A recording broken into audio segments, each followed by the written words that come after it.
한밤의 기도에 오신 여러분들을 사랑하며 환영합니다. 이 시간 우리 앞뒤분들 서로 인사하며 나아가겠습니다. 주님이 당신과 함께 계십니다. 함께 서로 인사하며 서로 환영하며 나아가겠습니다. 주님이 당신과 함께 계십니다. 네, 오늘 한밤의 기도에 저희가 익숙하지 않은 찬양을 하나 배워보려고 합니다. 그래서 먼저 가사를 한번 띄워주시고요. 네, 이 가사의 곡이 또 교회여 일어나라, 지금 시기에 또 우리들의 교회 가운데도 필요한 이야기인 것 같으세요? 함께 같이 한번 가사를 먼저 한번 읽어보겠습니다. 교회여 일어나라, 주께서 부르시니 두려움과 실패 내려놓고 교회여 일어나라. 교회여 일어나라, 주께서 보내시니 우리를 부르실 삶의 자리에서 교회여 일어나라. 우린 세상의 빛, 어둠을 밝히는 하나님의 편지, 주를 나타내는 주의 교회를 통해 우리를 통해 세상이 주를 보리라. 일어나라, 아버지 사랑으로 아버지 능력으로 서로 하나 되어 그 빛을 비추라. 노래하라, 아버지의 사랑을, 아버지의 크심을, 이 삶의 노래로 주님을 나타내라. 일어나라. 이 찬양의 고백처럼 우리 교회 가운데 함께 선포하며 이 찬양을 함께 배워보며 나아가겠습니다.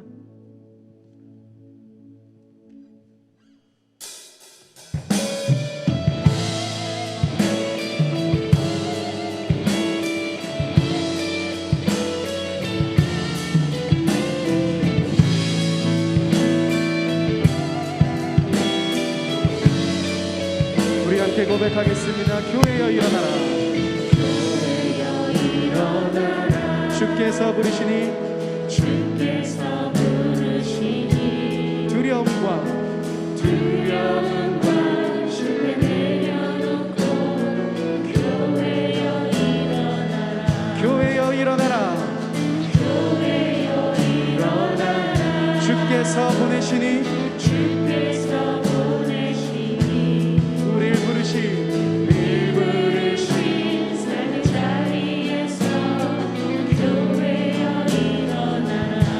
세상의 하나님의 편지, 주의 교회를 통해 세상이 주를 보리라. 일어나라, 일어나라, 아버지 사랑으로 아버지 능력으로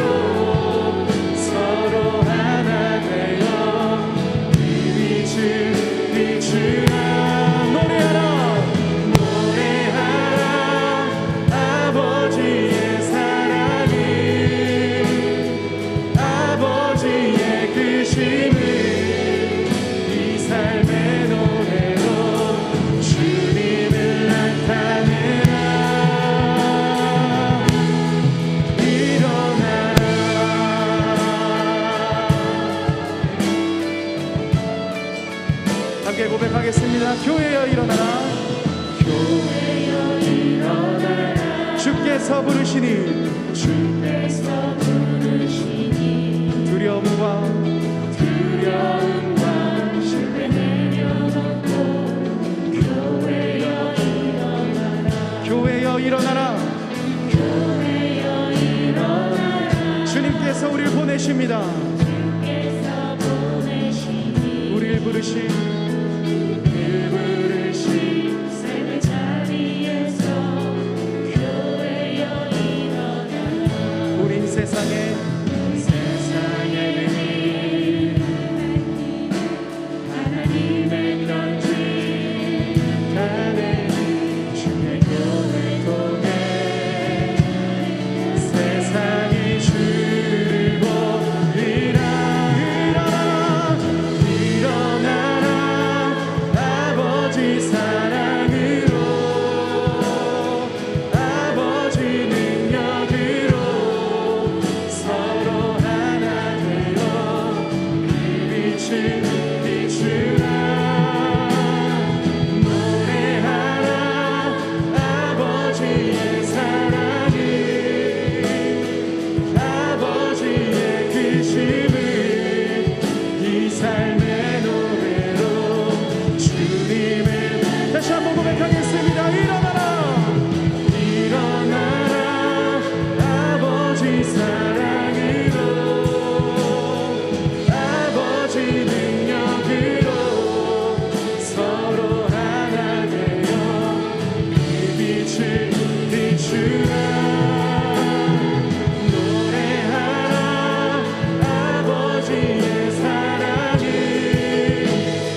삶의 노래로 주님을 나타내라. 일어나라 일어나라.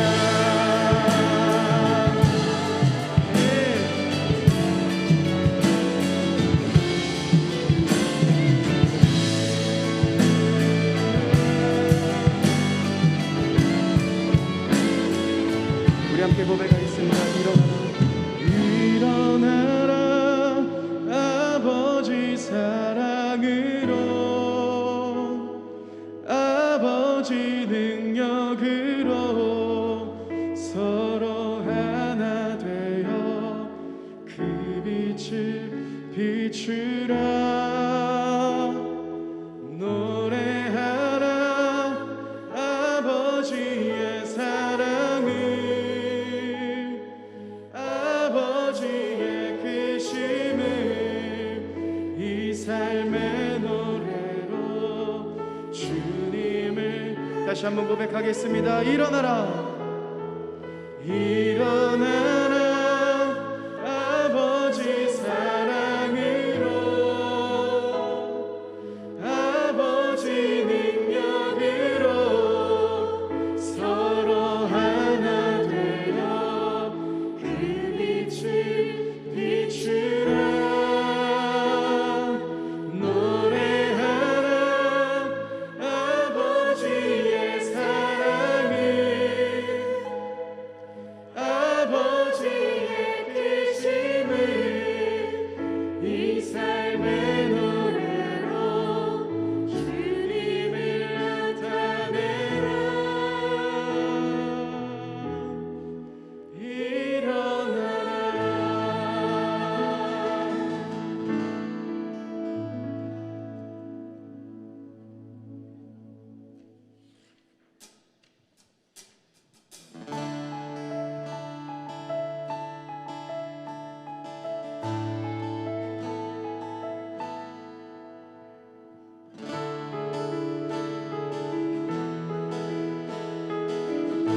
함께 고백하겠습니다. 시작됐네 시작됐네 우리 주님의 능력이 나의 삶을 다스리고 새롭게 하네. 자유 안에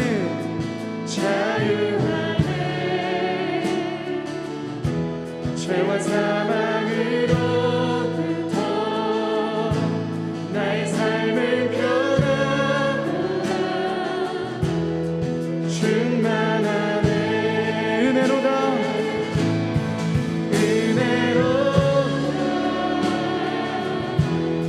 주의 은혜 한량없는 주의 은혜로다 주의 은혜 변함없는 신실하신 주의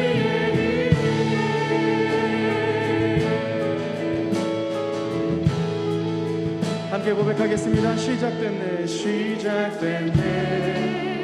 우리 주님의 능력이 나의 삶을 다스리고 새롭게 하네. 자유 안에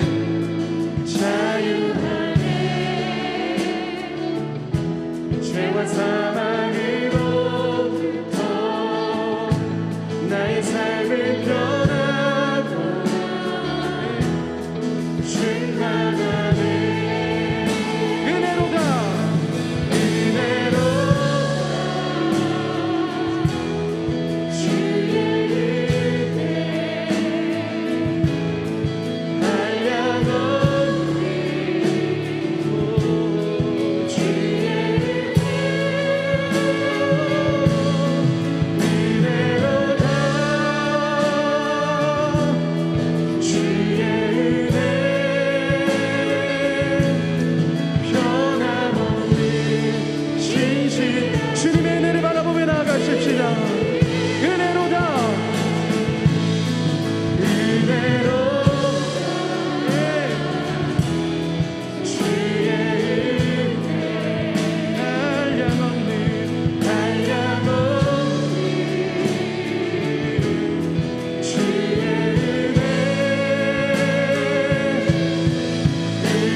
다시 한번 처음부터 고백하겠습니다.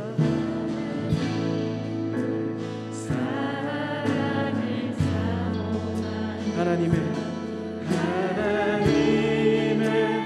평안을 바라보는 자, 너의 모든 것 창조하신 우리 주님이 너를 얼마나 사랑하시는지 하나님께 찬양과 경배하는 자, 하나님의 선하심을 닮아가는 자, 너의 모든 것 창조하신 우리 주님이 너를 사랑 삼으셨네. 하나님인 자,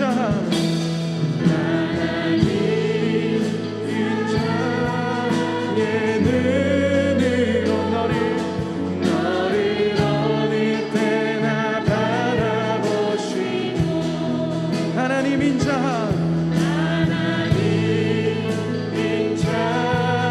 한 그로서 언제나 너의 기울이시니 어둠에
일하시네 주가 일하시네 주가 일하시네 주께 아끼지 않는 자에게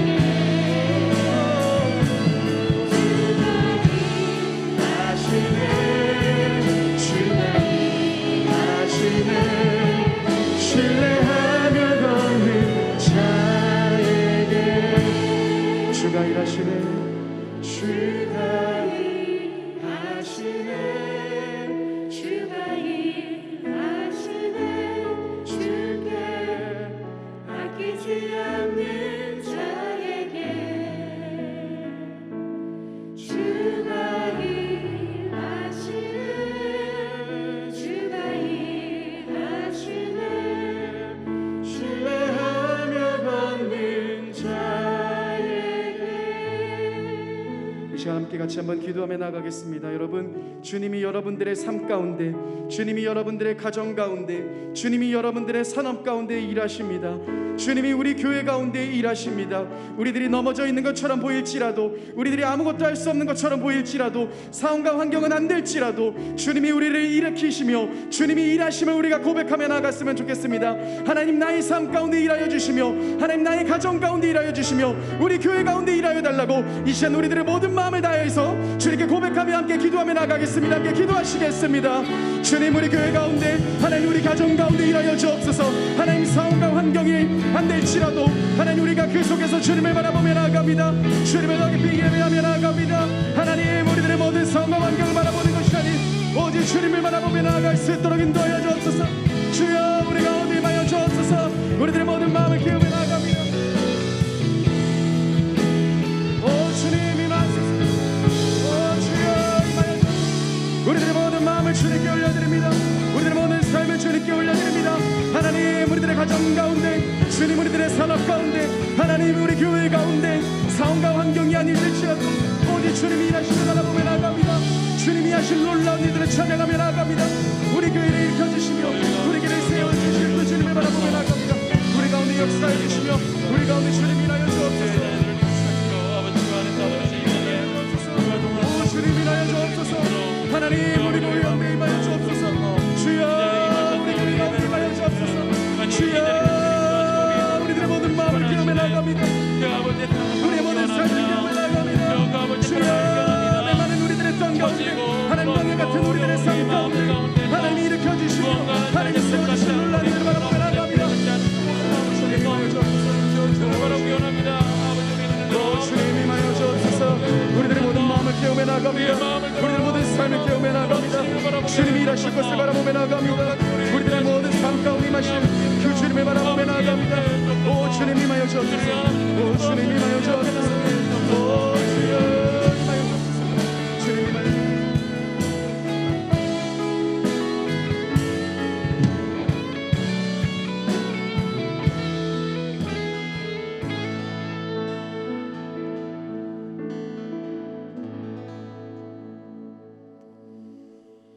주님, 우리를 이 자리 가운데 함께 주 앞에 찬양하고 주의 말씀 앞에 서고 또 함께 부르짖을 수 있도록 인도하여 주심에 감사합니다. 주님, 나의 삶, 나의 모든 호흡과 생명과 그 모든 것 주님의 것인 줄을 압니다. 주님, 이곳까지 인도하심에, 이곳에서 함께 하심에, 이곳에서도 우리를 인도하심에 온전히 감사드리며 온전히 그 주 앞에 감사드리는 마음으로 지금 이 시간 주를 기뻐하며 예배케 하여 주시옵소서.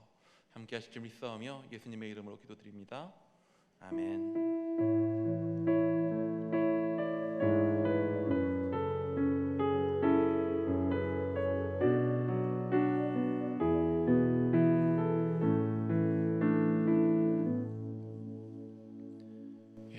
로마서 13장 11절 말씀으로 함께 세 번 학가다 하시겠습니다.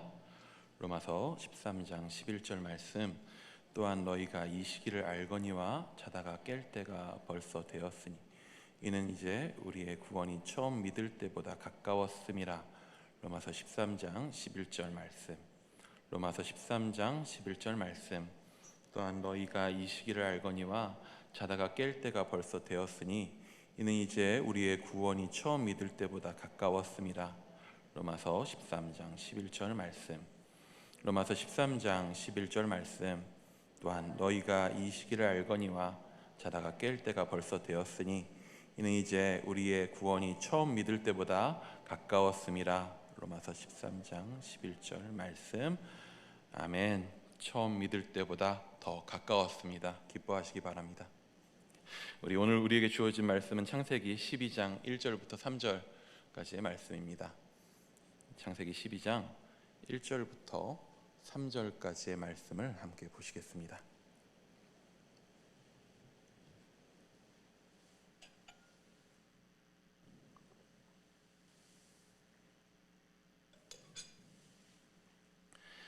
창세기 12장 1에서 3절까지의 말씀을 길지 않으니 함께 합독하시겠습니다. 시작.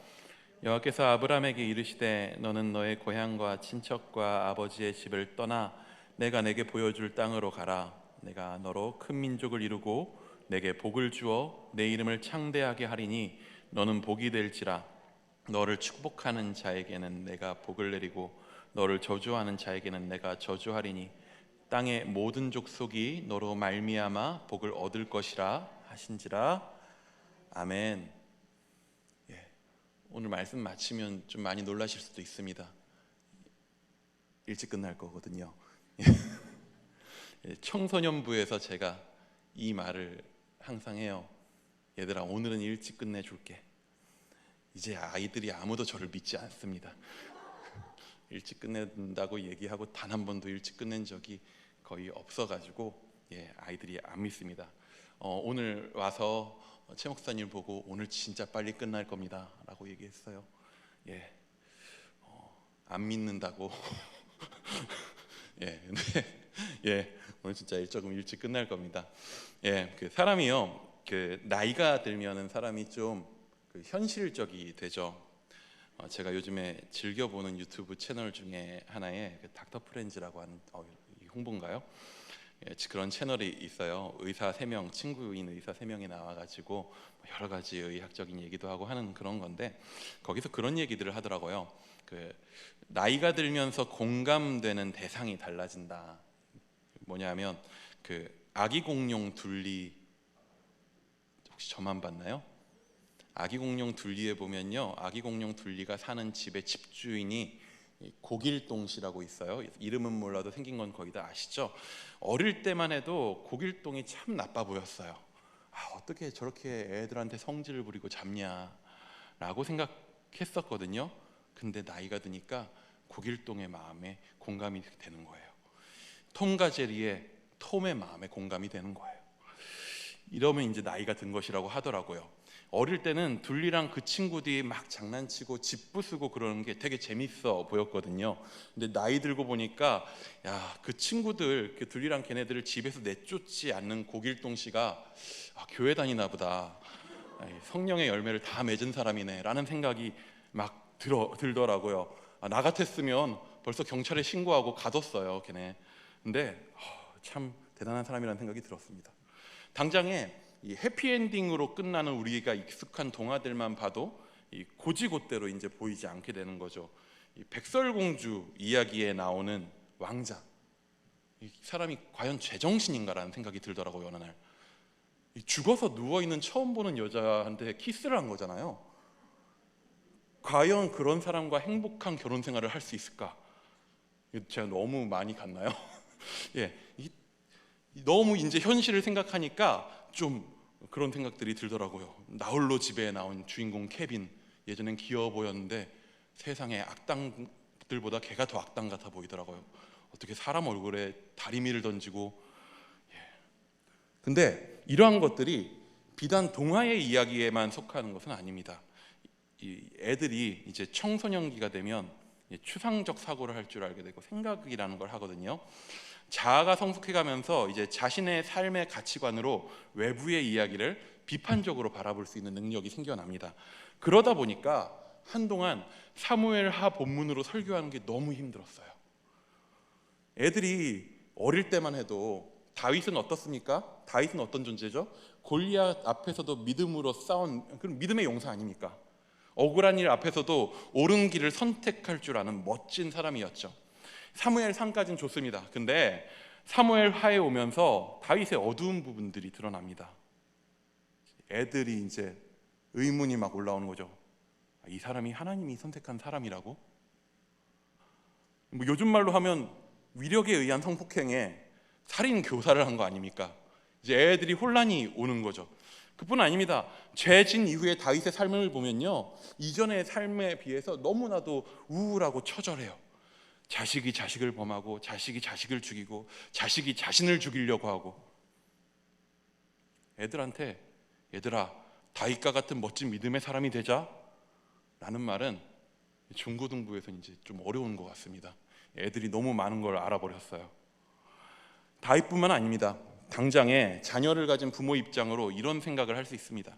우리 아이가 요셉 같은 믿음의 사람이 되면 좋겠다, 모세 같은 훌륭한 지도자가 되면 좋겠다 생각할 수 있죠. 하지만 어떻습니까? 요셉 같은 믿음의 사람이 되려면 청소년기에 어떠한 일을 겪어야 되죠? 형제들이 팔아먹어야 돼요. 20대에는 뭘 겪어야 되죠? 감옥에 갇혀야 돼요. 사실 정치 인생은 감옥부터 시작이긴 한데 20대에 감옥에 갇혀야 됩니다. 모세와 같은 사람이 되려면 어떻습니까?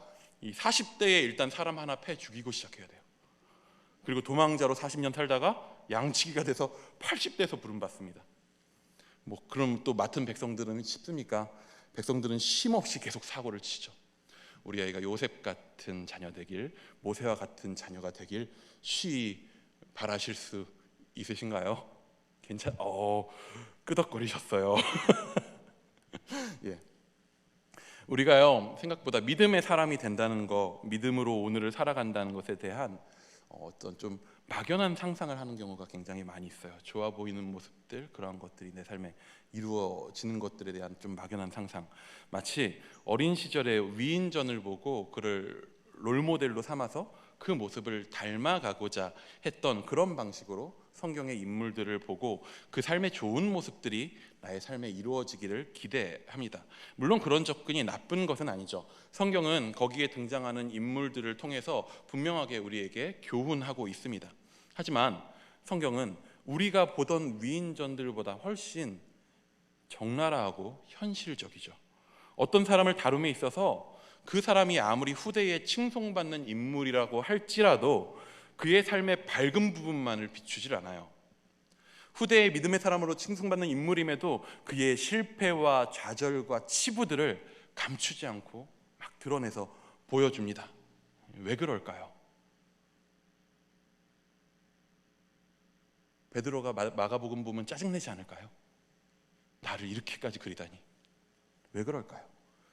답부터 이야기하면 성경의 주인공이 사람이 아니라 하나님이시기 때문입니다. 성경을 통해서 우리에게 보여주고자 하는 주제가 다윗이 아니라 요셉이 아니라 모세가 아니라 하나님이기 때문입니다. 오늘 우리가 믿음의 조상이라고 부르는 아브라함의 부르심을 통해서 그것을 좀 더 살펴보고자 합니다. 아브라함 하면 혹시 무엇이 떠오르십니까? 아브라함 하면 그의 칭호가 있죠. 뭐라고 부르죠? 다 다르네요. 믿음의 조상이라는 말을 처음 들으셨나 본데, 보통 믿음의 조상이라고 많이 아브라함을 부릅니다. 그 말이 기억납니다. 아브라함은요 믿음의 조상으로 불릴 법한 대단한 일들을 하죠. 당장에 그가 부르심 받았을 때 그가 어떻게 반응해요? 오늘 본문에 아브라함을 향한 하나님의 부르심이 나오죠. 우리 1절 말씀 한번 같이 읽어보도록 하겠습니다. 1절입니다. 시작.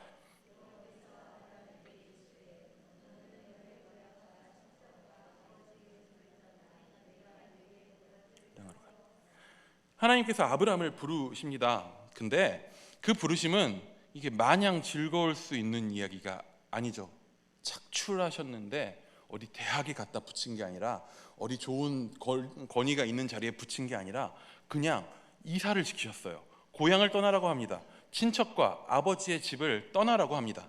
한마디로 말하면 뭐예요? 아브라함의 삶을 지금까지 지지하고 구성하고 있었던 그 모든 틀을 깨고 떠나라고 하는 것입니다. 심지어 그 부르심에 따르는 약속 또한 애매합니다. 하나님께서 약속하십니다. 내가 내게 보여줄 땅으로 가라. 보여줄 땅으로 가래요. 보여줬던 땅도 아니고 너가 알고 있는 거기로 가라도 아니고 보여줄 땅으로 가래요. 이게 뭔 말이냐면 이게 정말 난감한 주문인데, 만약에 김성희 목사님이, 놀라시네요, 김성희 목사님이 갑자기 저한테 연락을 해가지고, 제가 집에 있는데 우리 같이 저녁을 먹읍시다, 내가 밥 맛있는 거 사주겠다 이야기를 하면서, 내가 정말 아는 좋은 곳이 있는데 거기로 와라, 지금 출발해라 라고 합니다. 그럼 제가 김성희 목사님한테 뭐라고 되물을까요? 주소 찍어 보내달라 그러겠죠. 그래야지 뭘 내비를 찍든지 하고 찾아갈 거 아니에요. 그래서 목사님 주소 찍어주세요 그랬더니 목사님이 이제 답하는 거죠. 뭐라고 대답해요? 그냥 출발해서 가다 보면 발견하게 될 거야. 지금 하나님이 아브라함을 부르신 방식이 이건 거예요. 내가 너에게 보여줄 거야. 동쪽으로 가라 북쪽으로 가라도 아니고 그냥 보여줄 거니까 가라고 하는 거예요. 일단 떠나라고 하는 거죠. 보장되지 않은 상태, 아무것도 보여지지 않는 상태, 갈 바를 알지 못하고, 진짜 갈 바를 알지 못하고 출발하게 되는 거죠. 김성희 목사님이 가다 보면 그냥 발견하게 될 거예요 라고 하면 저는 어떻게 할까요? 제가 어떻게 할까요? 선임 목사님 말씀이니까 가야죠. 믿음으로 순종할 텐데 마음이 쉽지는 않을 거예요. 이거 나보고 어쩌라는 건가. 눈에 보이는 것이 아무것도 없는데 이전에 나의 삶을 책임지던 것들을 떠나서 부르심에 쫓아간다는 거는요, 너무 쉽지 않은 일입니다. 근데 설교를 준비하면서 생각해 보니까 제 주변에 있더라고요. 그런 사람이 제 주변에도 아무것도 보장되지 않은데 놀랍게 순종하고 따라갔었던 믿음의 사람이 있더라고요. 그 윤상남 씨라고, 저랑 같이 사는 사람인데 제 아내입니다. 10여 년 전에 저랑 결혼할 때 제가 진짜 아무것도 없었거든요. 그때 한 달에 70만 원을 벌었는데 집도 없었어요. 그래서 결혼을 하면 저희 어머니랑 같이 살아야 했어요. 청혼했습니다. 받아들이더라고요. 근데 결혼으로의 부르심에 따라오라고 하니까 따라오더라고요. 자신의 가족과 어머니의 집을 떠나서 저한테 왔어요. 생각해 보니까 아마도 많은 사모님들이 그러시지 않았을까 싶어요. 어떻게 무엇이 이 일을 가능케 할까요? 눈앞에 보장된 것이 아무것도 없는데 어떻게 자신의 삶의 자리를 포기하고 떠나갈 수가 있을까요? 어떻게 우리 아내 윤상남 씨는 아무것도 보장되지 않은 결혼을 선택할 수 있었을까요? 무엇 때문에? 제가 좋아서, 저를 좋아해서. 비웃으시면 안 돼요. 좋아해서 결혼했겠죠. 제가 좋아서 저한테 온 거예요. 사랑해서예요. 뭐예요? 아브라함의 믿음이라고 하는 것은요, 어떤 종교적 신념 체계가 아니에요. 어떠한 정보에 근거한 계산과 선택도 아니에요. 아브라함의 믿음은요, 뭐냐 하면 그냥 나를 부르신 분에 대한 충성이에요.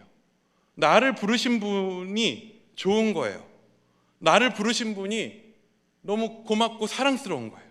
하나님과 동행하는 그 길에 부름 받았을 때 그렇게 따라갈 수 있는 이유는 뭐냐면은 그분이 내가 이전에 누렸었던 것들, 내가 이전에 내 삶을 지탱하는 그 어떤 것보다도 나를 부르신 분이 더 귀하게 여겨질 때 그게 가능한 거죠. 우리 안에도 이전의 삶에 자기가 누렸던 것보다 나랑 같이 살면 더 행복하겠지라고 하는 착각에 사로잡혀서 잘못된 믿음일 수 있는데 그 믿음으로 저에게 오게 된 거죠.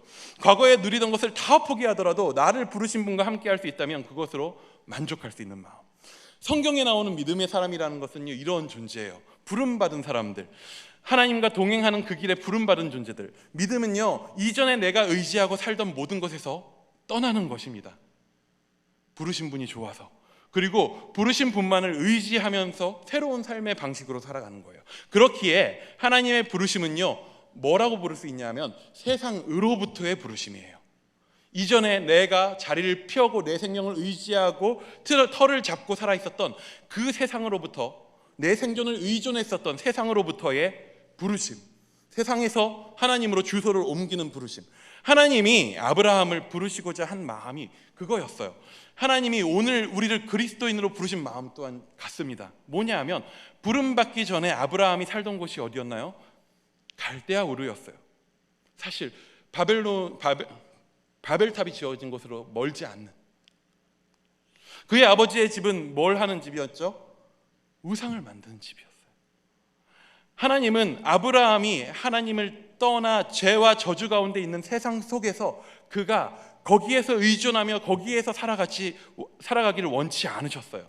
아버지 데라의 죽음과 형제 하란의 죽음, 그리고 생명을 잉태할 수 없는 사라, 그것이요 아브라함의 삶의 주변의 전부였거든요. 그리고 또한 어찌 보면요, 죽음이 가까운 인생, 생명을 잉태할 수 없는 인생, 그러한 모습은요 우리의 삶을 보여주는 단적인 모습입니다.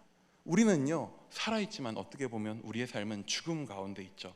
하지만 하나님은 우리를 그 가운데 두시지 않으시고 생명으로 부르시는 것입니다. 세상이 주는 확신이 아닌 생명의 주인이신 하나님과 동행하는 삶으로 부르신 거죠. 하나님은 아브라함을 세상으로부터 부르셨습니다. 하나님은 우리를 세상으로부터 부르셨어요.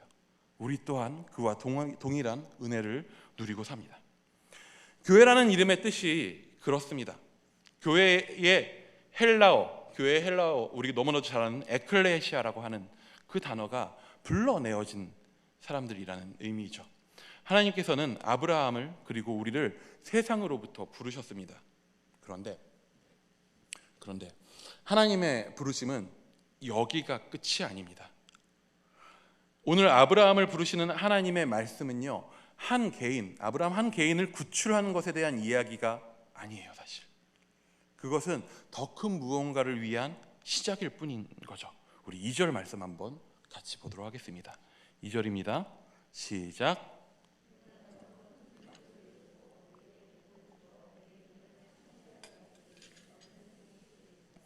아브라함에 대한 하나님의 부르심은 세상으로부터의 구출로 끝나지 않아요. 하나님은 아브라함을 구출하시고 또 그에게 복을 주시겠다고 해요. 하나님의 목적은 복을 주시고자 하는 것에 또 있어요. 여러분, 복이 뭐죠? 복이 무엇인가요? 하나님께서 세상을 창조하시고 피조된 세상에게 주신 것이 복이었어요. 복 주셨어요. 그것은 하나님이 창조하신 창조 질서 안에서 하나님의 다스림, 하나님의 최선의 다스림, 하나님의 사랑의 다스림을 누리는 것입니다. 그리고 그 다스림 안에서 주어진 그 생명을 기쁨으로 누리는 거예요. 생명을 누린다는 말이 여러분에게는 혹시 어떻게 들리십니까? 생명을 누린다는 거, 다르게 말하면 삶을 산다는 거, 우리에게 있어서 어떠한 의미입니까? 사람이요, 범죄하기 이전에 복을 누릴 때에 생명을 산다는 것, 삶을 산다는 것은요, 기쁨 그 자체였습니다. 삶을 누린다는 것이 기쁨이었어요. 그들의 삶의 장소의 이름 자체가 에덴이었죠. 에덴은 기쁨이란 뜻입니다. 그들은 오늘 그들에게 주어진 생명을 말 그대로 기쁨으로 누렸어요. 삶이 그냥 기쁨으로 누려졌어요. 그들 안에 노동이 없었던 게 아니에요. 그들이 할 일이 없었던 게 아닙니다. 그들 안에 관계가 없었던 것이 아니에요. 오늘 우리의 삶에서 우리에게 주어진 일, 노동은 어떤 의미로 다가오시나요? 기쁘십니까? 오늘 우리의 삶 가운데 주어진 관계는 어떤 의미인가요? 기쁨입니까? 누군가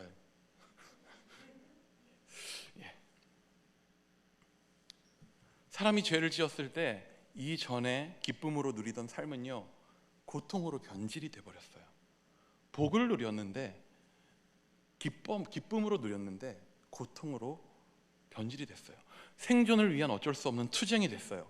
더 위로 오르기 위한 서로 간의 경쟁이 됐어요. 그렇게 애쓰는 삶의 결론은 뭐예요? 그렇게 애쓰고 수고해서 삶을 누리고 살아낸 결론은 무엇입니까? 근데 죽음이죠. 하나님은 생명을 주셨지만 사람은 그 생명을 누리는 대신 생존을 위해 죽도록 애썼는데 죽음에 이르게 됩니다. 아브라함도 평생을 보아온 것이 그런 장면이에요. 하란이라고 하는 형제의 이른 죽음을 보았습니다. 아버지의 죽음을 보았습니다. 자신의 몸도 늙어갑니다. 죽음이 가까워오는 나이로 점점 늙어갑니다. 그런 와중에 그의 아내는 아이를 낳을 수가 없습니다. 그나마 내 삶을 이어갈 수 있는 것, 내 생명을 이어갈 수 있는 존재가 자녀라고 할 수 있는데 아브라함의 삶에는 그런 것조차도 허락되어 있지 않았어요. 아브라함의 삶은요, 죽음으로 가득한 인생이었어요. 허무하죠. 물려줄 자녀도 없고 그냥 계속 죽음을 향해서 달려가는 인생, 매일매일의 삶에서 의미를 찾을 수 없는 인생입니다. 근데 하나님은요 아브라함을 부르시면서 그에게 복을 약속하셔요. 지금 단 한 명의 자식조차 없는 아브라함을 통해서 큰 민족을 이루시겠다고 합니다. 인간의 노력으로는 할 수 없는 일이잖아요. 인간의 노력으로는 어떻게 해볼 수 없는, 얻을 수 없는 그 생명을 주시겠다고 해요. 그리고 또 그의 이름을 창대케 하겠다 말씀하십니다. 여러분, 바로 앞에 나오는 11장에 바벨탑 사건에서요, 사람들이 탑을 높게 쌓죠. 높게 쌓은 이유가 뭐예요? 하늘까지 닿아보겠다. 또 있죠. 자기들의 이름을 세상 가운데 내보겠다라고 하는 거예요.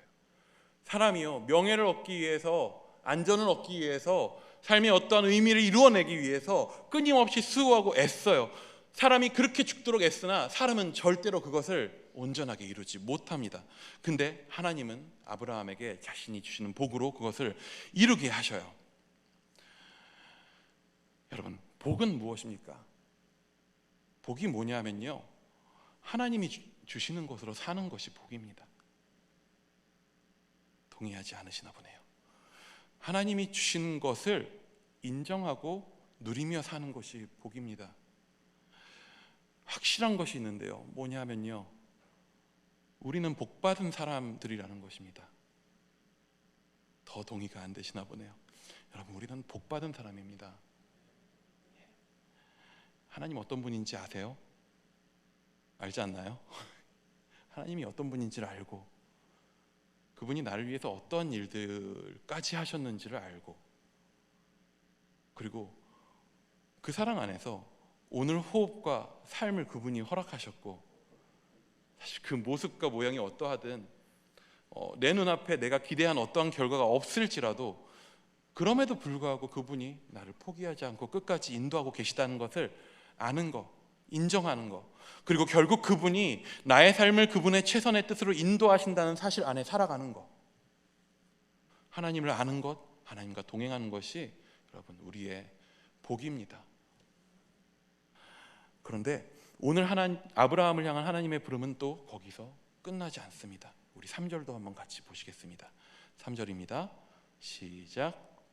너를 축복하는 자에게는 내가 복을 내리고 너를 저주하는 자에게는 내가 저주하리니 땅의 모든 족속이 너로 말미암아 복을 얻을 것이라 하신지라.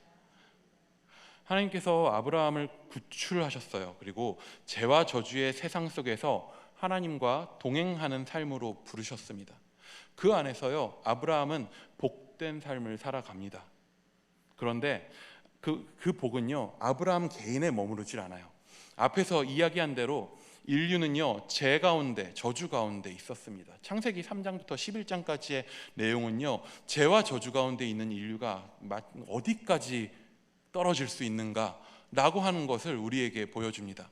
인간의 죄악이 극에 치달았을 때요, 하나님이 그들을 홍수로 심판하시기까지 하셨어요. 온 세상이 창조 이전에 혼돈에 휩싸이는 경험을 했어요. 그럼에도 불구하고 그들은 여전히 변하지 않아요. 그들은 하나님을 찾지 않습니다. 심지어 그들은 다시 하늘에까지 닿으려고 해요. 이쯤 되면 하나님 입장에서도 포기하실 법해요. 누가 뭐래도 피해자는 하나님이시잖아요. 하지만 하나님은 자신의 형상으로 지으신 사람들을 포기하지 않으십니다. 하나님께서 아브라함을 부르시는 것은요, 무엇을 위함이냐 하면요, 단순히 아브라함 한 명을 구출하는 것, 혹은 아브라함 한 명이 자신의 삶 가운데서 복을 누리는 것, 그것을 넘어서 아브라함을 통해서 세상이 복을 누리게 하는 것, 아브라함을 통해서 세상을 부르는 것. 하나님께서 아브라함을 부르신 것은 아까 말했듯이 세상으로부터의 부르심이에요. 세상의 자리에 떠나서 하나님과 동행하는 삶으로의 부르심이에요. 하지만 거기서 끝나는 것이 아니라 아브라함의 부르심은요, 세상을 향한 부르심이에요. 단순히 내가 그냥 교회 출석하는 사람이 돼서, 성도가 돼서 내 개인적인 신앙생활을 하고 내가 그냥 그 신앙생활을 통해서 위로를 얻고 위안을 얻고 개인적인 어떠한 것들을 누리는 것을 넘어서 내가 주와 동행하는 삶을 통해서 나를 통해서 하나님이 나에게 주시는 그 복, 내가 오늘 하나님께 받아서 누리고 있는 그 기쁨과 복을 내 주변 사람들이, 나와 함께하는 사람들이 알아가고 누리게 되는 것. 아브라함은요, 하나님의 계획의 시작이자 대표가 되는 것입니다. 세상 가운데 있지만 세상 속에서 하나님과 동행하는 복된 삶을 세상 가운데 보여주는 예시가 되는 거죠. 너를 축복하는 자에게 내가 복을 내리겠다고 약속하십니다. 아브라함이 하나님과 동행하는 것을 보고요, 하나님이 그와 동행하시는 것을 주변 사람들이 아브라함을 보니까 느껴져요, 보여져요.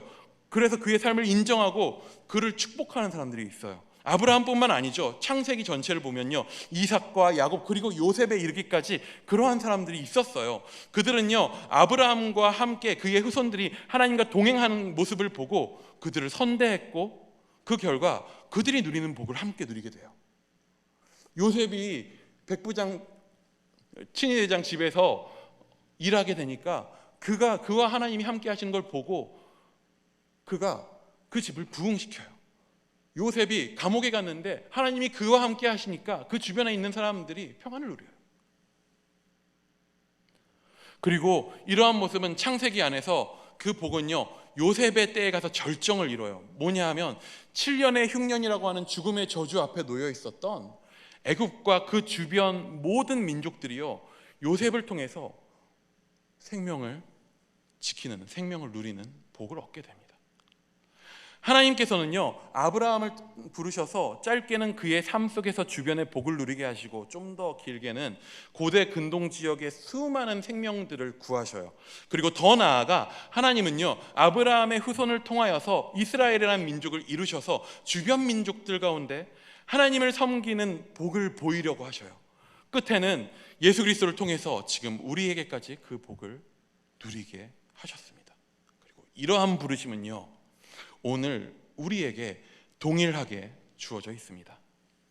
우리는요, 세상에서 부르심 받았습니다. 세상에서 우리는 하나님이 부르셨어요. 우리는 더 이상 내 힘, 내 능력으로 세상에서 생존하면서 사는 자들이 아니라고 하는 것입니다. 우리는 우리를 부르시고 동행하시는 하나님이 주시는 것을 누리며, 오늘 주신 그것 가운데서 감사하며 그 복을 누리며 오늘을 그와 동행하며 살아가는 자들입니다. 하나님은 우리가 복이 되게 하셨어요. 우리가 하나님과 동행하는 모습과 삶의 방식들은요, 세상에 살아가는 사람들로 하여금 하나님이 어떤 분이신가 보게 합니다. 하나님의 복을 사모하게 합니다. 세상이라고 하는 것이요, 사실 내 삶 하나 책임지고 살아가기도 버거운 것입니다. 아까 여러분, 생명을 누린다는 것은 여러분에게 어떠한 의미입니까? 삶을 산다는 것은 여러분에게 어떤 의미입니까? 라고 여쭈어 봤을 때 사실 우리가 선뜻 기쁨이고 감사고 행복이고 라고 하는 대답을 하기가 참 쉽지 않죠. 우리의 삶은 쉽지 않습니다. 고달픕니다. 그럼에도 불구하고 그 가운데서 주가 주신 것으로 인하여서 만족하고 기뻐하고 주가 함께 하심으로 인하여서 그 기쁨들을 누릴 때 우리는요, 우리 삶을 통해서 꿈꿀 수 없는, 내 한 몸으로 살아냄을 통해서 내가 결코 그냥 나는 내 삶 하나도 지켜내기 어려운, 버거운, 어떻게 보면 능력이 그냥 거기까지인 그런 존재이지만, 그래서 내 삶에서 예전엔 꿈도 컸죠. 대통령 하겠다 그랬어요. 한 반에 막 10명씩 대통령 한대요. 그 꿈이 다 이루어지면 난리가 나겠죠. 다 대통령 하겠대요. 꿈 컸어요. 근데 여러분, 당장 우리 애들 보면요, 고1 때와 고3 때의 꿈이 다르죠. 가려고 하는 학교가 점점 달라집니다. 서울에서 지방으로, 혹은 저런 학교가 있었구나 라는 학교로. 우리는 살아가면서 우리의 무능함을 느껴요. 우리의 연약함을 느껴요. 우리의 꿈은 점점 작아지고 내 삶 하나 책임지는 게 너무나도 버겁다라고 느낍니다. 근데 놀랍게도요, 하나님은 하나님과 우리가 동행할 때에 그분 안에서 우리의 능력이 아니라 그분의 능력으로 우리가 절대 꿈꿀 수 없는 놀라운 일들을 이루게 하셔요. 내가 꿈꿀 수도 없고 소망할 수도 없는 그런 일들을 이루게 하셔요. 성경은요, 초대교회 성도들의 모습을 이렇게 설명하고 있습니다. 우리 사도행전 2장 47절 말씀 앞에 뜹니다. 함께 한번 읽어보겠습니다. 시작. 하나님을 찬미하며 또 온 백성에게 칭송을 받으니 주께서 구원받는 사람을 날마다 더하게 하시니라. 초대교회의 성도들이 자기 삶을 위해서 어떠한 대단한 일들을 해가지고 이런 성취들을 이룬 것이 아닙니다.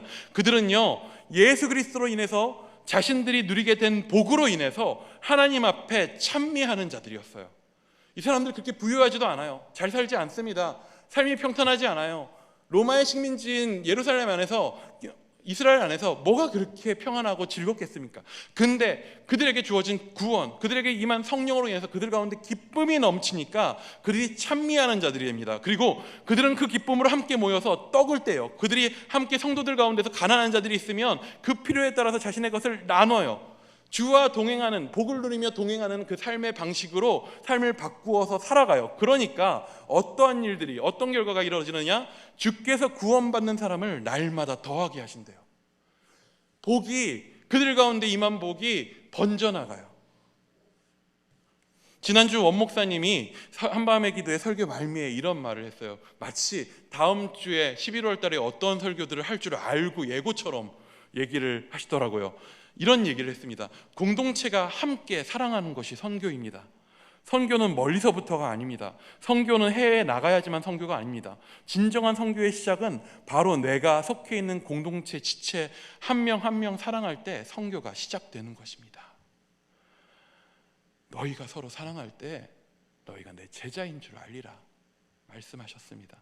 오늘 우리의 삶의 자리에서 그의 부르심을 누리고 그의 복을 누리고 그 복 가운데서 오늘 기쁨을 누리며 성도 간에 교제하며 교회로서 오늘 살아갈 때요, 하나님은 우리의 그 모습을 통해서 세상 가운데 복을 전파하셔요. 세상을 복되게 하셔요. 하나님이 우리를 오늘 부르셨습니다. 우리를 성도로 부르셨습니다. 오늘 우리의 삶을 죄와 죽음의 권세 가운데서 건지셨습니다. 오늘 우리가 하나님과 동행하는 복을 누리게 하셨습니다. 그리고 우리가 주와 동행할 때에 우리 삶에 누리는 복을 넘치게 하셔서 온 세상 가운데 창조의 복이 회복되는 통로로 우리를 살게 하셨습니다. 여러분, 우리 한 명 한 명이요, 그렇게 놀라운 존재들이십니다. 하나님의 꿈이 오늘 우리 한 명 한 명을 통해서 오늘 이루어지고 있어요. 여러분, 믿으십니까?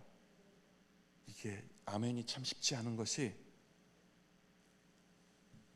하나님께서 나를 복의 통로로 부르셨다고 말은 하는데, 또 하나님 나를 통해서 놀라운 일들을 이루신다고 하는데, 실제로 살면 그렇죠. 우리의 현실은 그런 놀라운 일들을 말하기에 참 증거가 없죠. 되게 초라해 보일 때가 많습니다. 예수 믿고 난 후에도 여전히 내 삶 하나를 돌보는 것이, 버거운 것이 여러분 현실이시죠. 저도 그렇습니다.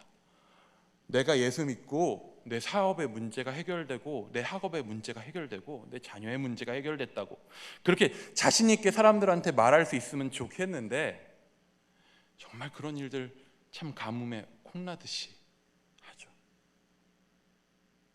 하나님이 우리를 그렇게 부르셨다는 거 알겠는데, 믿겠는데 내 삶이 그렇지 못할 때에 참 사실 버겁습니다. 우리의 마음이 지칩니다. 이전에는 그냥 안 되는 내 삶만 어떻게 고민하면 됐는데, 예수 믿고 나니까 뭔가 죄책감까지 듭니다. 뭔가 내가 하나님 앞에 잘못하는 것 같고, 사실 하나님 나한테 관심 없는 것 같고, 나 때문에 도로 하나님 영광 가리는 것 같고 하는 그런 마음 들기도 하시죠. 그럴 때 우리는 다시 한번 아브라함의 이야기를 좀 보아야 합니다. 아브라함이요, 복으로 부름을 받았습니다. 그가 믿음으로 반응했습니다. 그가 하나님과 동행했습니다. 그런 그가 가장 먼저 당하는 일이 혹시 뭔지 아세요? 애굽에서 아내를 뺏길 뻔한 일입니다. 그리고 그 뺏길 뻔한 과정에 또 아브라함 또 얼마나 치사합니까? 살기 위해서 아내를 누이라고 합니다. 결국에 누가 수습하죠? 이거 하나님이 나서서 직접 수습하셔요. 사라를 통해서 아브라함의 후손이 나오도록 약속하셨기 때문에 그의 가족을 지키셔요. 또 아브라함의 가족들은 또 어떻습니까? 후손들은 또 어떤가요? 아브라함의 후손은 아브라함에게 주어진 복의 약속을 이어가는 자들입니다. 그렇다면 아브라함의 가족은 참으로 복되고 믿음으로 충만한 가족이어야 할 텐데, 그들 안에 가족의 문제가 해결되고 화목한 것들이 막 이루어져야 되는데, 여러분, 이 가족 종특이 뭔지 아세요? 편해. 아브라함은 이삭을 사랑했고 이삭은 에서를 사랑합니다. 야곱은 요셉을 사랑합니다. 물론 10손가락 깨물면 더 아픈 손가락이 있을 수는 있는데 이 가족이 그 정도가 너무 심해요. 그래서 그 결과 이 가족에 또 반복되는 일이 뭐예요? 형제가 형제를 죽이려 하는 거죠. 야곱은 에서의 장자권을 노리고 에서는 야곱의 목숨을 노리고, 야곱의 아들들은 요셉을 죽이려다가 팔아버렸고, 아브라함은 이스마엘을 광야로 내몰아야 했고, 에서는 도망친 야곱을 죽을 때까지 보지 못했고, 야곱은 요셉이 죽은 줄 알고 오랜 시절을 살아야 했습니다. 믿음의 가족, 믿음의 가문, 뭔가 하나님의 복이 이루어지는 집이라고 하기에는 너무나도 비참해 보이고, 사실 우리의 일상에서도 경험하지 못할 법한 안타까운 일들이 많이 일어납니다. 이들뿐이 아닙니다. 모세는 자기 힘으로 이스라엘을 구원하려다가 사람을 죽였고 도망자의 인생을 살았습니다. 다윗은 이스라엘의 위대한 왕이었지만 그의 인생의 절반은 자식과 자식이 죽이고 자식이 자신을 죽이려고 합니다. 복음서에 나오는 제자들의 모습을 기억하십니까? 문제투성입니다. 매번 실패합니다. 예수님 말씀 이해도 못합니다. 예수님 십자가 치실 땐 다 도망쳐 버립니다. 다 실패했습니다. 성경은요, 이들의 삶을 배우라고 말하는 책이 아닙니다. 도리어 성경은요, 이들을 부르시고 약속하시며 이들을 통해서 자신의 계획을 이루시는 하나님을 우리에게 보여줍니다. 왜 이들의 삶의 수많은 문제들을 적나라하게 보여주는가? 아브라함도 모세도 다윗도 그 누구도 자기에게 주어진 부르심을 자기의 능력으로 이루어낸 사람은 없다라고 하는 것입니다. 죄 중에서도 깨닫게 하시고 넘어진 중에도 일으키시고 실패한 일을 통해서 도리어 그 약속을 이루어내시는, 그 모든 것이 합력해서 선을 이루게 하시는 하나님이 계시다라는 것을 보여주는 거예요. 우리가 믿어서 그분을 쫓을 때에, 그분과 동행할 때에 우리의 삶을 여전히 넘어지고 죄짓고 낙심하고 실패하고 내 삶 가운데 하나님을, 내 삶이 도리어 그 영광을 막는 것 같고 가리는 것 같고, 그래서 죄책감도 들고 속상하지만, 그래서 하나님 나를 안 사랑하시나? 내 삶이 이래도 되나? 막 그렇게 막 넘어지지만 하나님은 우리에게 분명하게 말씀하셔요. 네 능력이 아니라 내가 이루겠다고. 오늘 우리에게 주어진 삶의 문제들이 우리를 낙심시킬 때 나는 안 되는 것 같고 나의 삶은 무의미한 것 같고 하나님 앞에 나는 걸리적거리는 존재로 느껴져요. 그때 하나님 계신가 싶기도 하고 하나님을 착각한 건가 싶기도 합니다. 근데 우리의 실패에도, 우리의 의심에도, 우리의 무능에도 하나님은 절대 포기하지 않으십니다. 우리 하나님은 절대 실패하지 않으십니다. 하나님께서 우리를 부르셨습니다. 하나님 절대 한순간도 우리를 떠나시지 않습니다. 오늘 문제 가운데 있으십니까? 오늘 어려움 가운데 있으세요? 코로나 지나면서 막 내 신앙이 주저앉은 것 같고 내 삶에 뭐가 이루어지지 않는 것 같고 나를 복으로 부르셨다는데 내 삶에 복이 하나도 없는 것 같고 나를 통해서 복이 사람들에게 전달되지 않는 것 같고 전도 하나 못하겠고 내 삶은 뭔가 남들에게 본이 되지 않는 것 같고, 우리의 모습이 아니라 하나님의 능력을 통해서 우리 삶 가운데 하나님이 이루실 것입니다. 우리의 믿음은 우리의 삶을 바라보고 우리의 능력을 바라보는 것이 아니라 우리를 인도하시는 그 하나님을 바라보는 것입니다. 우리 삶을 통해서 하나님은 반드시 복되게 하시고 또한 복을 전달하게 하실 것입니다. 이 세상을 창조의 복으로 회복시키실 일들을 오늘 우리의 삶의 그 문제들 가운데서 도리어 지금도 이루어 가시고 계십니다. 우리가 그것을 확신하며 주를 따라가는 주의 백성들 될 수 있기를 축복합니다. 지금 이 시간 함께 찬양하고 기도하며 나아가기 원합니다.